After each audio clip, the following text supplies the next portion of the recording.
Kayak pengikutnya Imam Ghazali tuh, yang kurang ajar, yang taklidnya tuh. Lawang Imam Ghazali sendiri mengatakan bidha'ati fi ilmil hadis misjaf. Ilmuku tentang ilmu hadis itu lemah, kata Imam Ghazali. Makanya beliau meninggal megang Sahih Bukhari. Cuma muridnya kadang nyetak Ihya Ulumuddin, betul? Kitab yang ditulis oleh Imam Ghazali yang berjudul Ihya Ulumuddin. Di mana kitab Ihya Ulumuddin ini salah satu kitab rujukan di negeri kita ini. Dan beliau mengatakan di dalam kitab Ihya Ulumuddin ini ada lebih dari 1000 hadis yang tidak ada asalnya. Belum lagi 1000 hadis palsu dan yang lainnya. Tapi banyak hari ini anak kurang ajar, baru belajar kemarin sore, gelar pun baru cuma 1 dan 2. Baca kitab Ghazali pun belum pernah khatam. Karena ada gurunya mengatakan di kitab Ghazali ada hadis palsu, lalu dia taklid kepada gurunya. Padahal dia sendiri tidak pernah meneliti hadis manakah yang dia sebut palsu. Apakah sufi itu sesat? Tasawuf Ghazali yang ketika sampai pada tingkatan spiritual, maka Allah menunggal sifat-sifatnya. Tapi Al-Halas dan juga Ibnu Arabi dan Abu Yazid Al-Bustami yang menunggal adalah zat Allah. Tapi dua-duanya sesat. Dua-duanya sesat. Kawan kita Arba'in pun belum hafal, tapi sudah berani ngejek Ghazali. Mereka mengatakan di Ihya itu hadis dhaif, palsu. Tapi kalau ditantang, sebutkan mana yang palsu itu. Nanti dia katakan, imam ini berkata, bukan. Kalau Anda mau mengatakan di dalamnya hadis palsu, harus penelitian Anda sendiri. Jangan menumpang dengan penelitian orang lain.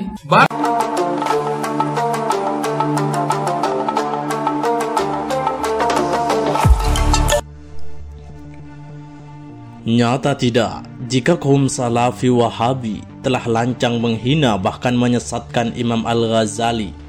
Padahal beliau merupakan orang saleh, panutan umat Islam dengan karya dan kesalehannya. Bahkan Al-Imam Al-Ghazali di masanya dan sampai saat ini mendapat gelar Hujjatul Islam. Ya, benar adanya bahwa seringkali para kaum Salafi Wahabi dengan kedangkalannya berani, lancang, dan kurang ajar terang-terangan menghujat dan menyesatkan Imam Al-Ghazali dalam setiap forum dan ceramah para ustadz-ustadz Salafi Wahabi, baik secara langsung maupun di berbagai platform media sosial dengan nada provokatif yang menyinggung kelompok Ahlus Sunnah wal Jamaah. Bahkan mereka juga menghujat dan menghina Imam Al-Ghazali melalui tulisan dan buku. Dalam salah satu buku yang ditulis salah satu oknum Salafi Wahabi membuat buku yang berjudul Buku Putih Ihya Ulumuddin Imam Al-Ghazali. Dari judul nampak mengesankan seolah-olah ini buku putih yang bermakna suci dan bersih. Namun ketahuilah bahwa buku ini merupakan hinaan kepada kitab Ihya dan Imam Al-Ghazali secara khusus, karena isinya banyak yang dibuang. Lebih parah lagi, dikurang, ditambah sesuai paham penulisnya, yakni paham Salafi Wahabi. Penulis beralasan bahwa kitab Ihya dipenuhi hadis-hadis palsu, ajaran tasawuf yang menyesatkan, serta kisah-kisah batil yang menurut mereka tidak ada sumbernya. Padahal kedangkalan ilmu merekalah yang tidak sampai kepada ilmu Imam Al-Ghazali. Imam Al-Ghazali adalah Hujjatul Islam, yakni membela agama Islam. Gelar ini diberikan ulama hanya kepada seseorang yang telah berjasa mempertahankan prinsip-prinsip agama yang lurus semasa hidupnya.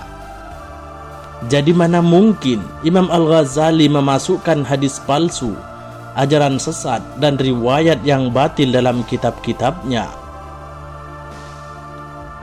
Kitab beliau berjumlah 1000 lebih, senantiasa dipegang dan dipelajari para ulama dari zaman ke zaman. Ini cukup membuktikan betapa terjaga dan tingginya ilmu beliau. Lalu apa dan siapa mereka yang berani mencela Imam Al-Ghazali, bahkan sampai taraf menyesatkannya, termasuk penulis dan penerbit buku berbahaya ini. Dengan demikian, kelompok Salafi Wahabi ini perlu diwaspadai. Kelompok Salafi Wahabi ini muncul sejak abad pertama kali muncul pada abad ke-18 dari pendirinya yang bernama Muhammad bin Abdul Wahab yang berasal dari Najd, Arab Saudi. Wahabi ini digambarkan sebagai sebuah aliran Islam yang ultra konservatif, keras atau puritan. Pendukung Wahabi, aliran ini percaya bahwa gerakan mereka merupakan gerakan reformasi Islam untuk kembali kepada ajaran monoteisme murni, kembali kepada ajaran Islam sesungguhnya yang hanya berdasarkan kepada Al-Quran dan hadis, bersih dari segala ketidakmurnian seperti praktik-praktik yang mereka anggap bid'ah, syirik, dan khurafat. Ulama Ahlussunnah wal Jamaah telah bersepakat bahwa Wahabi telah keluar dan bukan bagian dari Ahlussunnah wal Jamaah.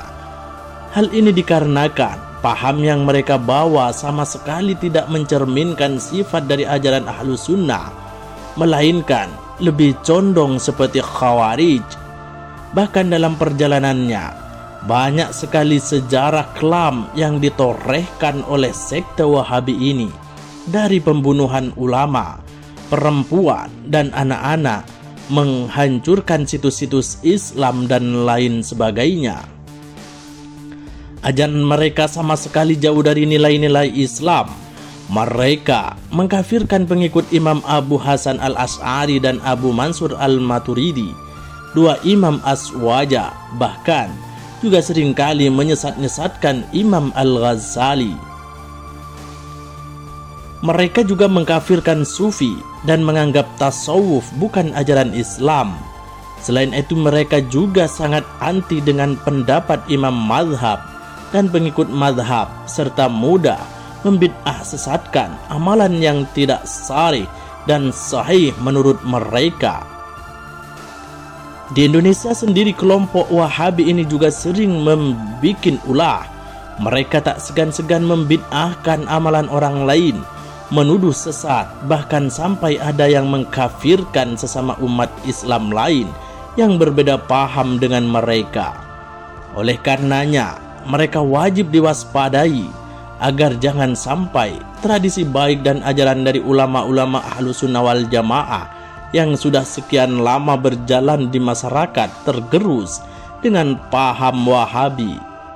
Sekian lama semakin gencar mempromosikan diri mereka. Wallahu a'lam bissawab.